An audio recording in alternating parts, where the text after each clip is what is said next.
On December 7, 1941, the morning sky over Pearl Harbor filled with the sound of aircraft engines. Japanese planes swooped down, dropping bombs and torpedoes on the U.S. Pacific Fleet. Battleships exploded and burned. Smoke rose in thick black columns as sailors scrambled to fight back. In less than 2 hours, the attack left over 2,000 Americans dead and much of the fleet crippled. The United States seemed exposed and vulnerable. In Tokyo, Japanese leaders celebrated. Their strategy had been clear: strike first, destroy America's ability to fight, and force a quick end to the conflict.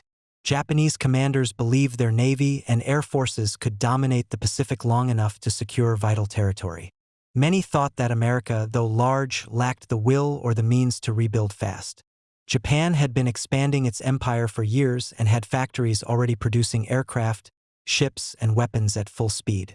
They assumed the balance of industrial power was close, or perhaps even tilted slightly in their favor. Japan's aircraft production relied on skilled workers and traditional methods. Planes were built in smaller workshops by craftsmen who shaped and assembled each piece by hand. This produced high-quality machines like the famous Zero fighter, known for its agility and long range.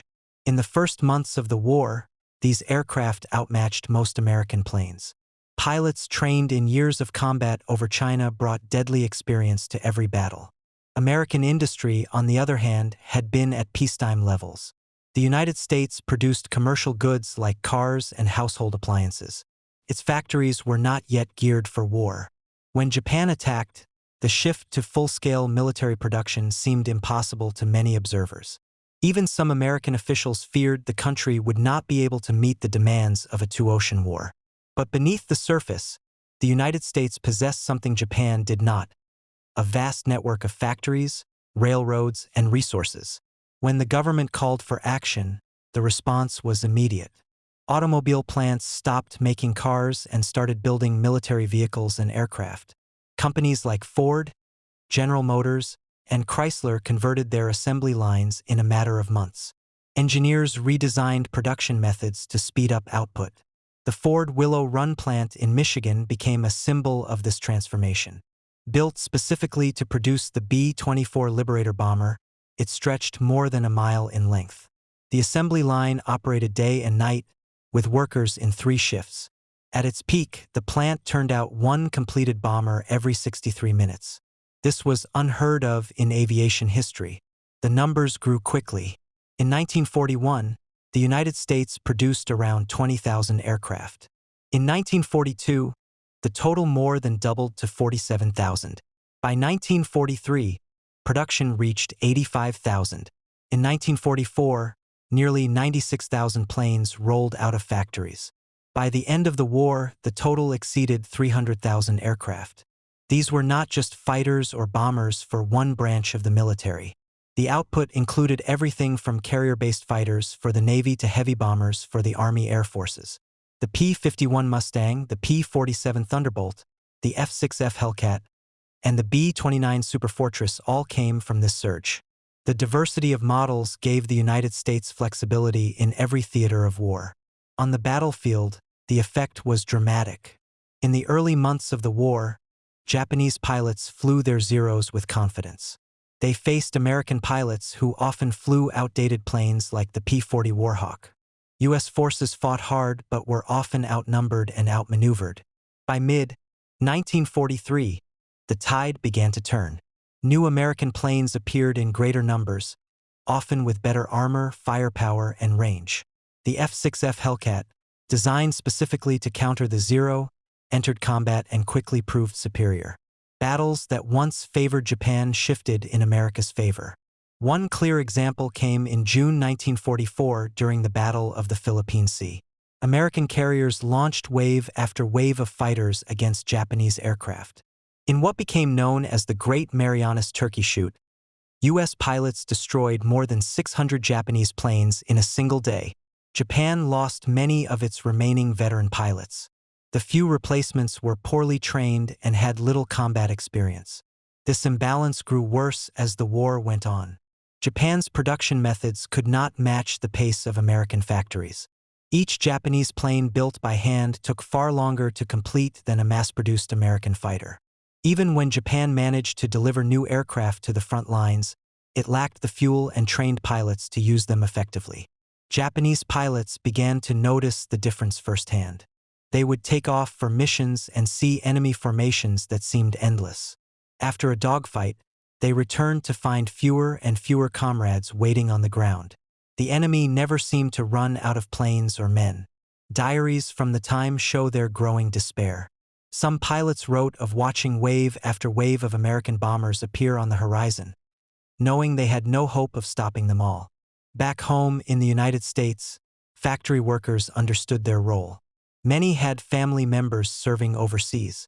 They took pride in knowing the planes they built would give those soldiers and sailors a fighting chance. Women entered the workforce in large numbers, filling jobs traditionally held by men. The image of Rosie the Riveter came to symbolize their effort. As the skies filled with American aircraft, Japan's strategy unraveled. Losses mounted and replacement planes never arrived in time. In desperation, Japanese commanders turned to kamikaze tactics, sending pilots on one-way missions to crash their planes into enemy ships. This was a sign of how badly the balance had shifted. By late 1944, American air power controlled the Pacific. Massive bombing raids struck Japan's home islands. Fighters provided constant cover for invasions of strategic islands like Iwo Jima and Okinawa. The scale of the war had changed completely from those dark days after Pearl Harbor. The outcome was now being decided not only by battles at sea and in the air but by the relentless output of American factories thousands of miles away. In the months after Pearl Harbor, the United States faced a daunting challenge. The nation had to fight a war across two vast oceans while supporting allies in Europe and Asia. American leaders understood that this would require a level of production the world had never seen. The country had to transform its economy from civilian goods to military equipment at full speed. Factories that once built cars, refrigerators, and farm equipment were suddenly asked to make tanks, jeeps, and aircraft. This shift did not happen by chance. The government, led by the War Production Board, coordinated with major companies to convert entire industries.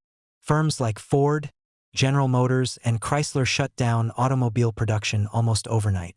Assembly lines that once turned out thousands of sedans each week were stripped down and rebuilt to produce engines, fuselages, and wings.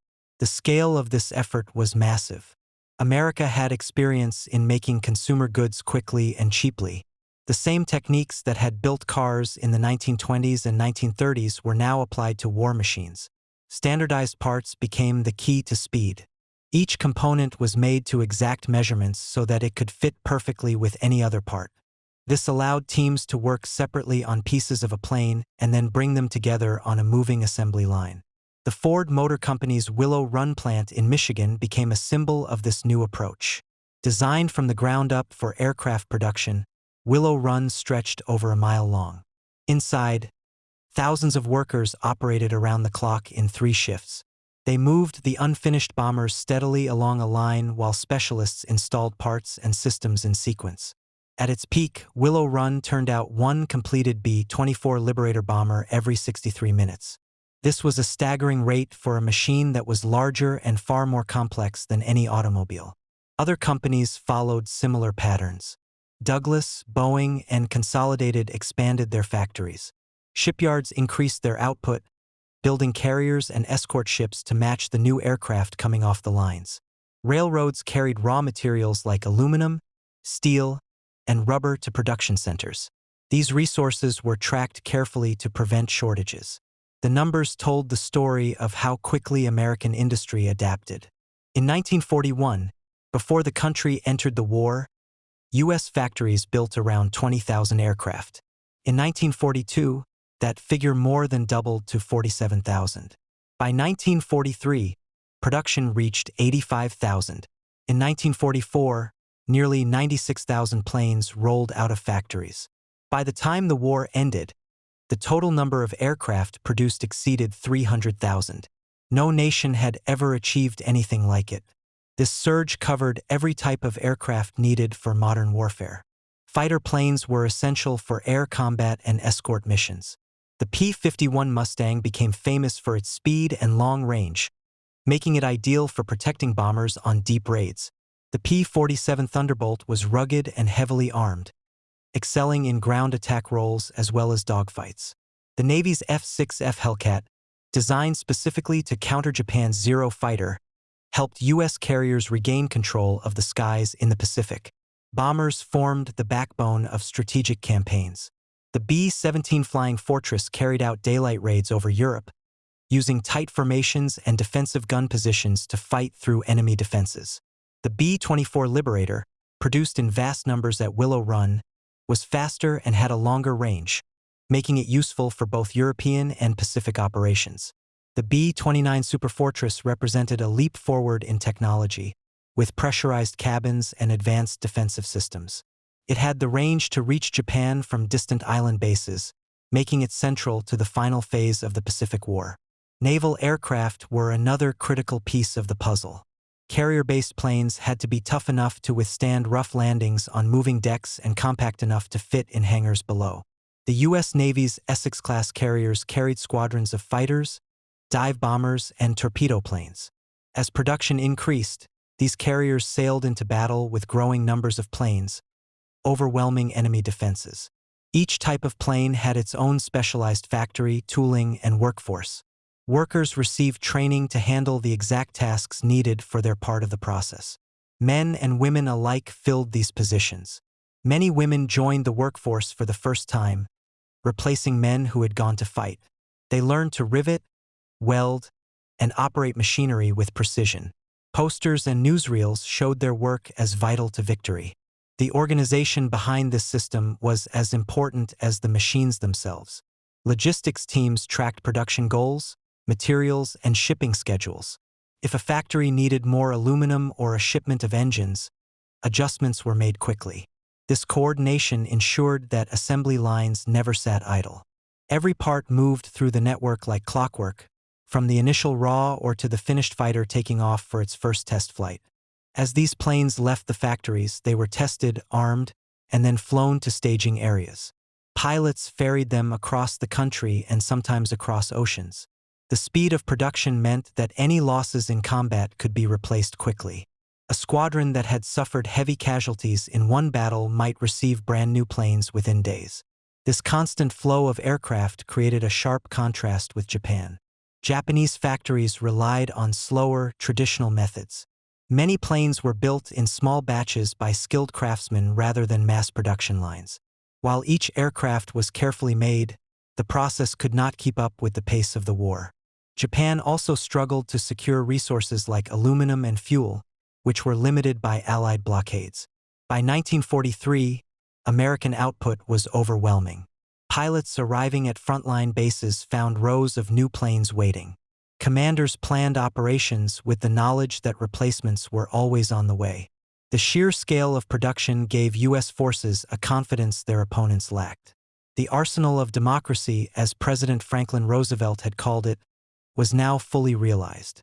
It allowed the United States to fight on multiple fronts, supplying aircraft not only to its own forces but also to allies like Britain and the Soviet Union. Factories thousands of miles from the battlefield shaped the outcome of the war. The sound of engines in those plants, the rhythm of the assembly lines, and the steady stream of finished planes told a simple truth. This was a war that would be decided not just in the air or at sea, but in the factories of America. In the first year of the war, Japanese pilots and their Zero fighters ruled the skies. The Mitsubishi A6M0 was light, fast, and highly maneuverable. It could outturn and outrun almost every American plane it faced. In the months after Pearl Harbor, Japanese squadrons struck across the Pacific, from the Philippines to the Solomon Islands. They sank ships, destroyed bases, and won battle after battle. Their pilots were veterans, many with years of combat experience gained in China before the war with the United States even began. They flew with skill and discipline, using tactics honed in countless dogfights. American pilots entered combat with older aircraft like the P-40 Warhawk, F-4F Wildcat, and other models that were slower and less agile than the Zero. In one-on-one encounters, U.S. pilots were at a disadvantage. Many had limited flight hours and little experience in actual combat. When they met the Zero in battle, they were forced to fight defensively. Survival often depended on teamwork and on finding ways to exploit the few weaknesses of the Japanese plane, such as its lack of armor and self-sealing fuel tanks. Early engagements reflected this imbalance. During battles like the Coral Sea and Midway, American pilots fought hard but suffered heavy losses. Even when the U.S. won a strategic victory, it often came at a high cost in aircraft and men. The Japanese seemed to replace their losses quickly, while American units struggled to stay at full strength. But the balance was shifting, even if it wasn't visible at first. Back home, U.S. factories were producing new planes at a pace no other nation could match. Each month brought shipments of fresh fighters and bombers to frontline bases. The new designs were stronger, faster, and better armed. Among them was the F-6F Hellcat, built specifically to counter the Zero. It had thicker armor, heavy guns, and more powerful engines. It was not as nimble as the Zero, but it could dive and climb faster, giving American pilots new tactics to use in combat. Training also improved. Pilots arriving at the front had spent more hours in the cockpit and practiced advanced maneuvers. They trained in groups to fight as a unit, using coordinated attacks instead of individual duels. These changes began to show in the battles of 1943. In the Solomon Islands and over New Guinea, American squadrons gradually gained the upper hand. The difference became clear in 1944. By then, American carriers were sailing into battle with full complements of new planes. The Japanese, in contrast, faced shortages of both aircraft and skilled pilots.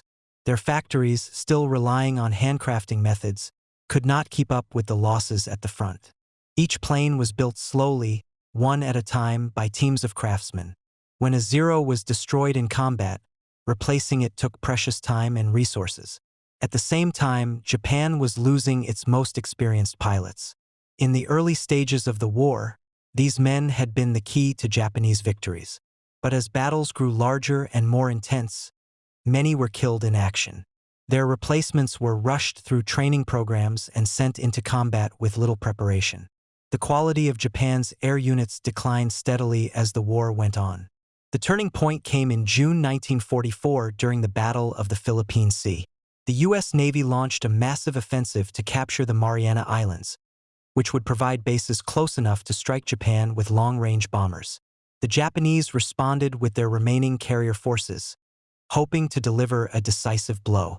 On June 19th, waves of Japanese planes rose into the air to attack the American fleet. Waiting for them were hundreds of U.S. fighters, including large numbers of Hellcats. The result was devastating. American pilots, flying in coordinated formations, tore through the incoming enemy squadrons. They used superior tactics and relied on radar guidance from their ships to intercept attackers before they reached the carriers. By the end of the day, over 600 Japanese aircraft had been destroyed.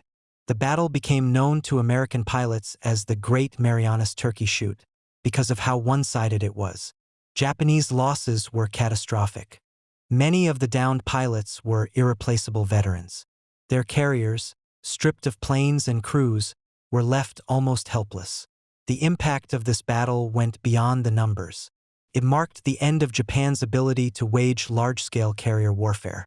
Even if new planes rolled out of Japanese factories, there were no experienced pilots left to fly them. The American fleet, on the other hand, emerged stronger than ever. Any losses were quickly replaced by fresh aircraft arriving from the mainland. The difference in production methods was stark. In Japan, building a fighter plane was a slow process, requiring skilled labor and meticulous attention to detail. In the United States, planes moved down assembly lines like cars. Workers specialized in single tasks, and in the first year of the war, Japanese pilots and their Zero fighters ruled the skies. The Mitsubishi A6M0 was light, fast, and highly maneuverable. It could outturn and outrun almost every American plane it faced. In the months after Pearl Harbor, Japanese squadrons struck across the Pacific, from the Philippines to the Solomon Islands. They sank ships, destroyed bases, and won battle after battle. Their pilots were veterans, many with years of combat experience gained in China before the war with the United States even began. They flew with skill and discipline, using tactics honed in countless dogfights. American pilots entered combat with older aircraft like the P-40 Warhawk, F-4F Wildcat, and other models that were slower and less agile than the Zero. In one-on-one encounters, U.S. pilots were at a disadvantage. Many had limited flight hours and little experience in actual combat. When they met the Zero in battle, they were forced to fight defensively. Survival often depended on teamwork and on finding ways to exploit the few weaknesses of the Japanese plane, such as its lack of armor and self-sealing fuel tanks. Early engagements reflected this imbalance. During battles like the Coral Sea and Midway, American pilots fought hard but suffered heavy losses. Even when the U.S. won a strategic victory, it often came at a high cost in aircraft and men. The Japanese seemed to replace their losses quickly, while American units struggled to stay at full strength. But the balance was shifting, even if it wasn't visible at first. Back home, U.S. factories were producing new planes at a pace no other nation could match. Each month brought shipments of fresh fighters and bombers to frontline bases. The new designs were stronger, faster, and better armed. Among them was the F-6F Hellcat, built specifically to counter the Zero. It had thicker armor, heavy guns, and more powerful engines. It was not as nimble as the Zero, but it could dive and climb faster, giving American pilots new tactics to use in combat. Training also improved. Pilots arriving at the front had spent more hours in the cockpit and practiced advanced maneuvers. They trained in groups to fight as a unit, using coordinated attacks instead of individual duels. These changes began to show in the battles of 1943. In the Solomon Islands and over New Guinea, American squadrons gradually gained the upper hand. The difference became clear in 1944. By then, American carriers were sailing into battle with full complements of new planes. The Japanese, in contrast, faced shortages of both aircraft and skilled pilots. Their factories, still relying on handcrafting methods, could not keep up with the losses at the front. Each plane was built slowly, one at a time, by teams of craftsmen. When a Zero was destroyed in combat, replacing it took precious time and resources. At the same time, Japan was losing its most experienced pilots. In the early stages of the war, these men had been the key to Japanese victories. But as battles grew larger and more intense, many were killed in action. Their replacements were rushed through training programs and sent into combat with little preparation. The quality of Japan's air units declined steadily as the war went on. The turning point came in June 1944 during the Battle of the Philippine Sea. The U.S. Navy launched a massive offensive to capture the Mariana Islands, which would provide bases close enough to strike Japan with long-range bombers. The Japanese responded with their remaining carrier forces, hoping to deliver a decisive blow. On June 19th, waves of Japanese planes rose into the air to attack the American fleet. Waiting for them were hundreds of U.S. fighters, including large numbers of Hellcats. The result was devastating. American pilots, flying in coordinated formations, tore through the incoming enemy squadrons. They used superior tactics and relied on radar guidance from their ships to intercept attackers before they reached the carriers.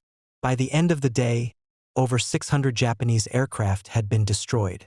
The battle became known to American pilots as the Great Marianas Turkey Shoot because of how one-sided it was.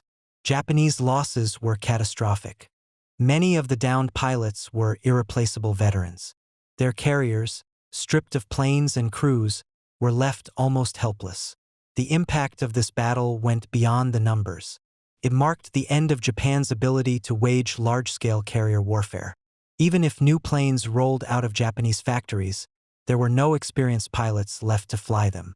The American fleet, on the other hand, emerged stronger than ever. Any losses were quickly replaced by fresh aircraft arriving from the mainland. The difference in production methods was stark. In Japan, building a fighter plane was a slow process, requiring skilled labor and meticulous attention to detail. In the United States, planes moved down assembly lines like cars. Workers specialized in single tasks, and standardized parts ensured rapid construction.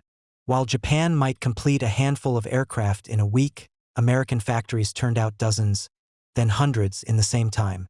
This imbalance showed itself on the battlefield. By late 1944, American pilots often outnumbered their opponents 2 or 3 to 1. In some engagements, Japanese planes never even reached their targets. U.S. fighters intercepted them long before they could strike, shooting them down in waves. American bombers flew with heavy escort, making it nearly impossible for Japanese defenders to inflict serious damage. For Japanese pilots still in the fight, the experience was demoralizing. They saw fewer friendly planes take off with each passing week.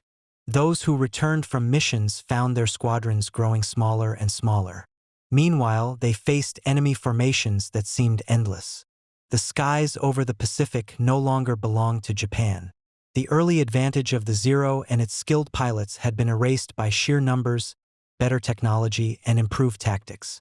America's industrial power was now fully visible, not just in factories back home but in the overwhelming strength of its forces at the front.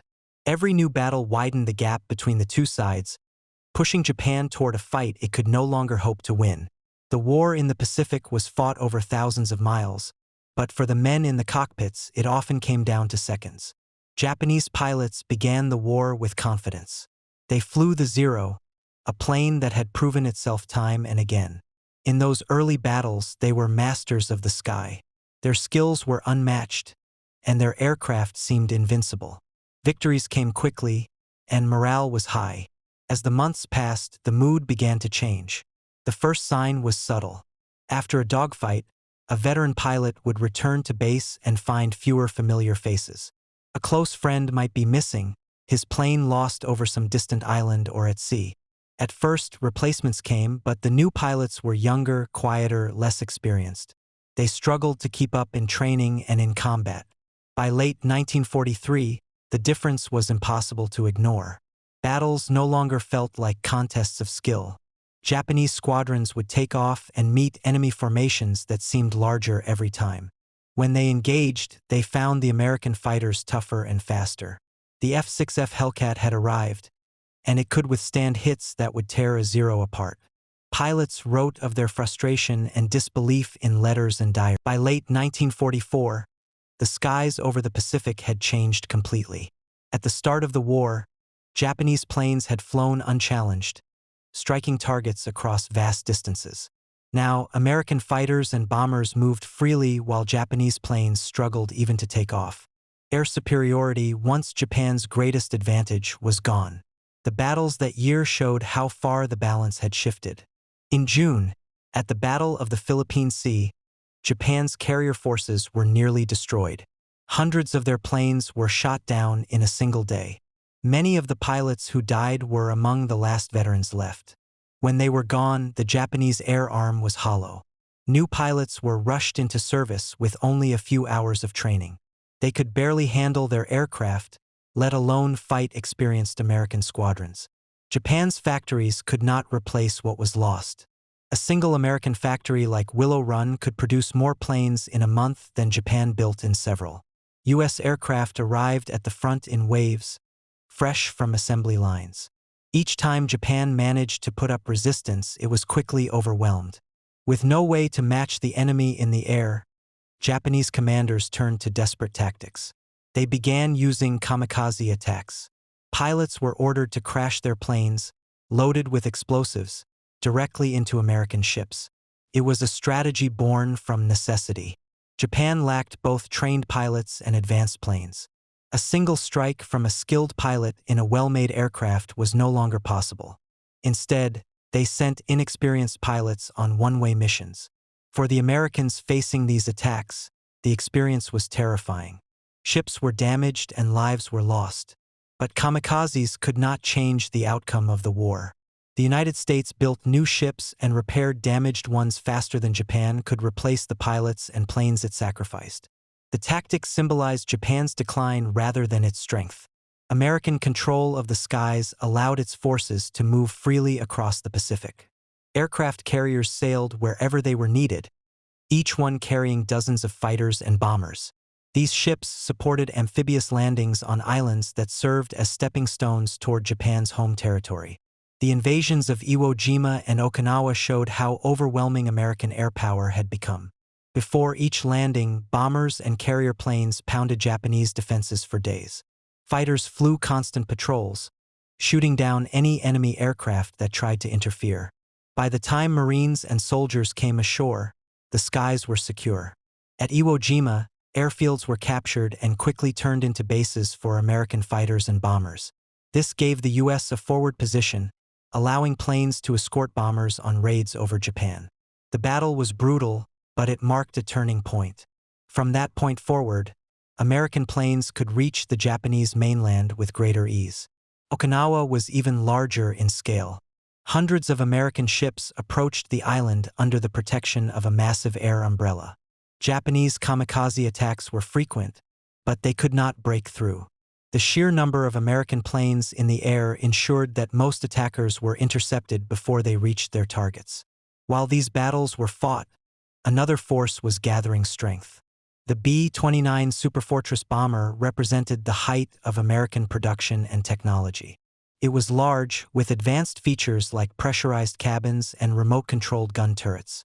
More importantly, it had the range to fly deep into Japan from bases far away. By 1945, entire fleets of B-29s were operating out of the Mariana Islands, which had been secured in earlier campaigns. These bombers struck Japanese cities day and night. At first, they dropped bombs from high altitude, aiming at factories and rail yards. Later, they shifted to low-level nighttime attacks using incendiary bombs. The results were devastating. Whole sections of cities burned to the ground. Japan could do little to stop them. Fighter defenses were thin, and anti-aircraft guns were limited. With air superiority firmly in American hands, the bombers flew where they wanted. Each mission destroyed more of Japan's capacity to fight.